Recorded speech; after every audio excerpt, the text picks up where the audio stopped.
So people often tell me that they would love to read more books, but they just can't seem to get into reading. And I get it, but in the back of my mind, I'm thinking books are not the problem, right? Books are addictive. It's just a mismatch problem. You have to find the right one. And if you have to be addicted to something, what could be better than being addicted to reading, where the side effects include becoming the most interesting person in the room, constantly learning and growing and developing a wiser and more nuanced view of the world, and becoming better equipped to cope with both life's outrageous misfortunes as well as the unexpected joys that we occasionally encounter as well. So whenever someone asks me which books will get them into reading, will get them addicted to reading, a number come to mind right off the bat. But the question isn't whether you'll become addicted to reading, it's simply which book is the right one to start with. So after watching this video, just promise me that you'll try to at least get a little bit of sleep and to leave the house once in a while, because a reading addiction is a very real thing. And anyone who's stayed up till 2 a.m. With a book or hasn't left the house for a long time knows what I'm talking about. But here are 10 books that just might get you addicted to reading. So the first one here is one that I read recently. This is A Gentleman in Moscow by Amor Towles. I was surprised by how unputdownable this book was. We read it last month together with my book club, and despite the premise being really not something that would exactly scream page turner, and basically the book is a man who is sentenced to spend his entire life under house arrest in this luxury hotel called the Metropole Hotel in the middle of Moscow during the height of the Bolshevik dominance. Actually, it's decades beyond that. Doesn't sound immediately gripping, but really it quickly becomes a story where you're super invested in the character's interiority. The Count Rostov, who's the man who is in the hotel, and all the people around him are so compelling you don't want to leave their world. And by the end of this story, you really just want to spend a few hundred more pages with Count Rostov and the denizens of the Metropole Hotel. And the ending is just, it really touches you. The ending is wonderful. So for the first book that is absolutely addicting, A Gentleman in Moscow. Next, we have another modern read, The Martian by Andy Weir. This is another book that will absolutely get you coming back for more. The book is constantly recommended as one of the most readable novels written in the 21st century, and I will unashamedly add my voice to the cacophony here, but the pacing is fantastic, and it's also genuinely a very funny novel, which is another thing that can be very helpful when you're trying to get into great works of literature. There really aren't any good places to stop when you're reading The Martian, as well as every chapter ends with a new problem that Mark Watney, who's the protagonist, somehow will have to solve. So it's one of those books that you keep telling yourself, just one more chapter, and then suddenly it's the middle of the night, maybe it's early morning, and you're still reading The Martian. So another fantastic one to read if you want an unputdownable book. If you're looking for a great Western, my recommendation is to read True Grit.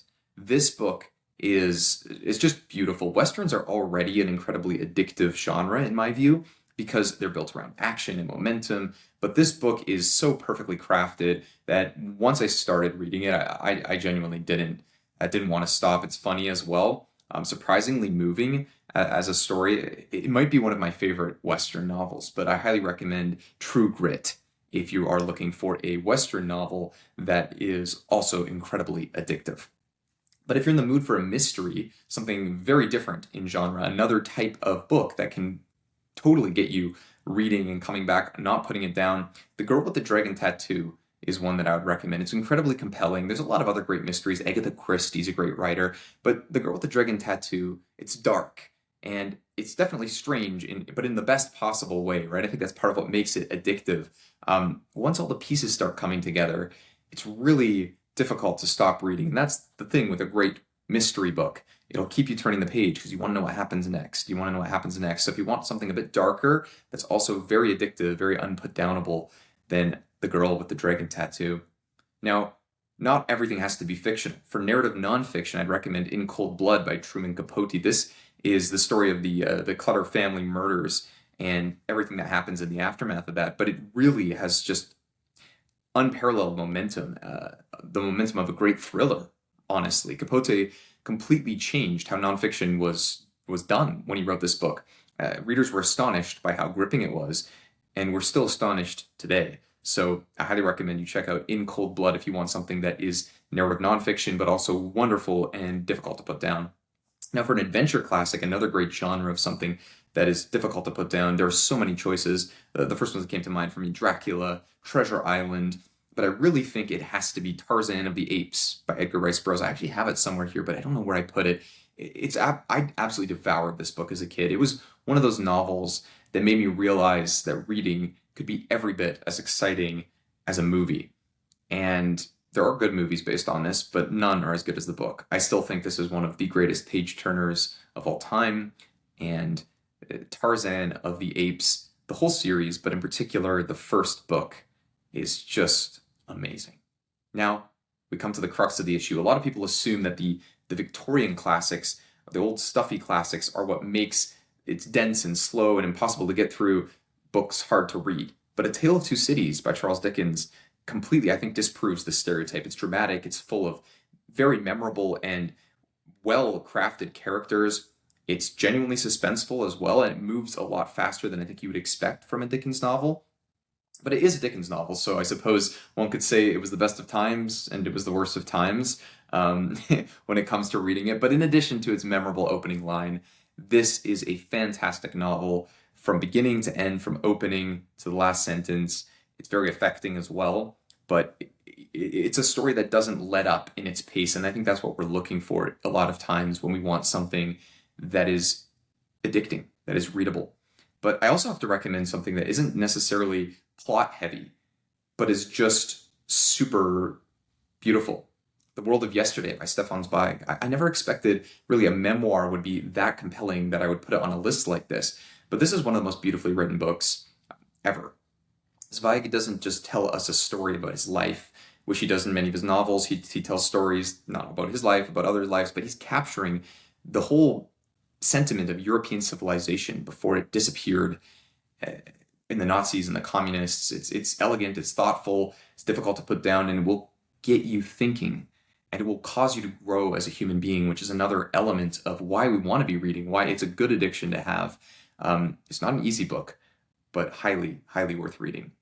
If you want horror or suspense, I think Stephen King is the obvious recommendation here. More suspenseful, 11/22/63 is great. The Stand I love, The Shining, It, they're all incredible, all wonderful books. But if I had to choose one that is the most addictive, I think I'd probably go with Misery. It's super claustrophobic in its feeling, right? It's very tense and it grips you, of course, from the beginning.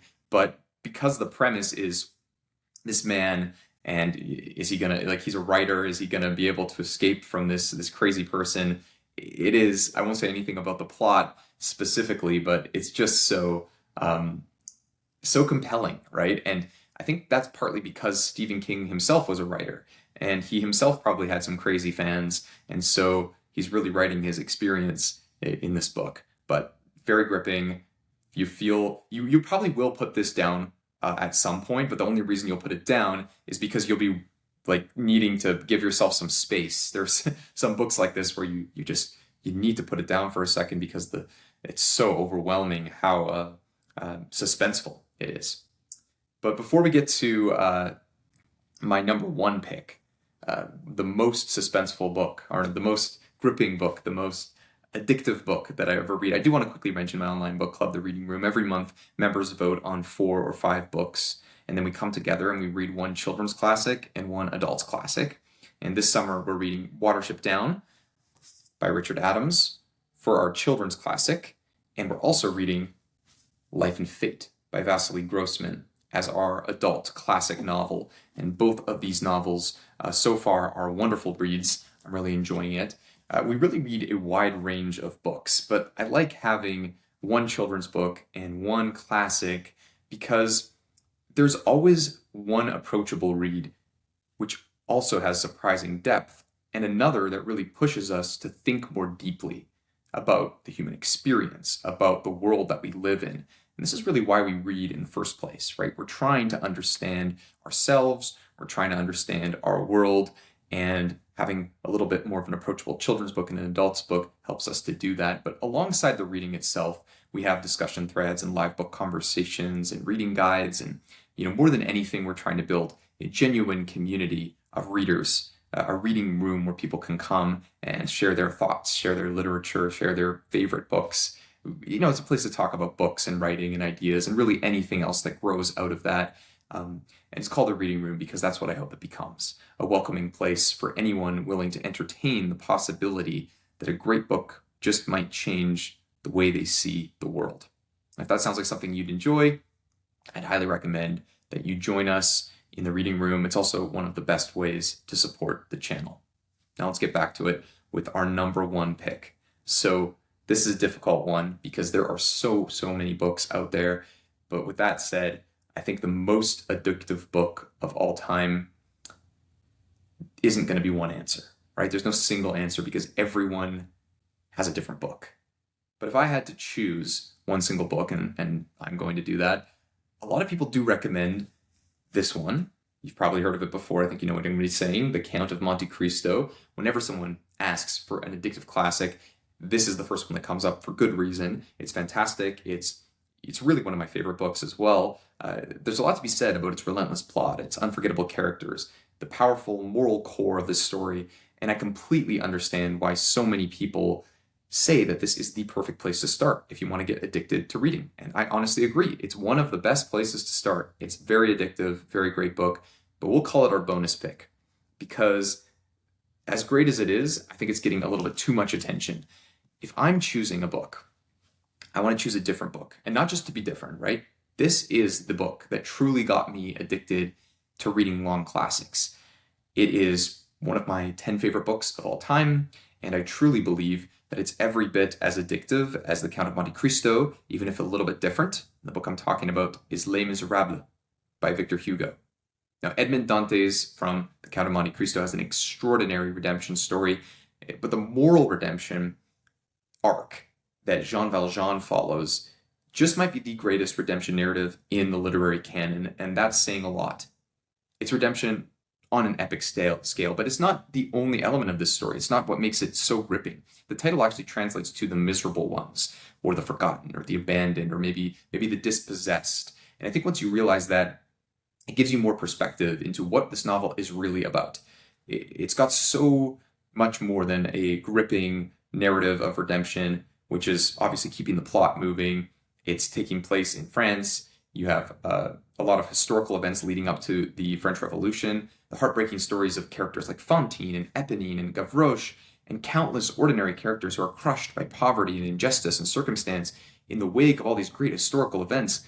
And most interesting to me, possibly, is the arc of Javert, because Javert isn't simply a villain in this story. He's Jean Valjean's foil. He's a man who's committed to a rigid black and white worldview, a view of justice that has no room for mercy. And because of this, he can't allow his worldview to change. He can't flex or accommodate or incorporate the complexity of human beings. And because of this failure, when reality refuses to fit his understanding, he does not know what to do. And that is another one of those arcs that gets you continuing to read. Is so compelling and so deep. But what makes Les Misérables so extraordinary is not just the story about redemption. It's not just the story about the miserable people before a revolution. It's not just the story about any one thing in particular. Like many great novels, it refuses to have simple categories of good and evil. And I think this is a bold statement, but I really do think it's true. Victor Hugo is the pinnacle of French literature. Hugo himself certainly seems to think so, incidentally. Some people say that the tedious part of this story is all of the historical digressions that Hugo goes on, but those never bothered me because, to insert a tangent of my own, that's probably because I really like tangents. It helps me to understand an idea and I need to use them. But putting that aside, besides the fact that Hugo does this and many other great writers like Tolstoy are famous for it as well, these digressions feel exciting. I think they add to the story. It's so beautifully written, it's so fast-paced, and the world is so rich, so alive, that by the end, I think when you read Les Misérables, you genuinely do not want to leave it, and that is exactly what you're looking for with a book that is impossible to put down, a book that is addictive, So if there's one book on this list that really changed my relationship to reading, and I hope that it will do the same for you, that book is Les Misérables. So there you have it, 10 novels that are so gripping and so immersive and compelling that they might persuade you to become addicted to reading instead of to your phone or whatever else you might be addicted to at the moment. So the wonderful thing about books is that once you find the right one, reading changes. Everything changes. It can just change with one book. That book will change your life. Reading won't be like work anymore. It'll be something that you can't wait to get back to. And that's exactly what we are trying to strive for. So I'd love to know, what book made reading feel addicting to you? Let me know in the comments if you have a favorite book or a book that you think is the most compelling, the most relentless in its plot, the most interesting in its characters. Until next time, happy reading and take care.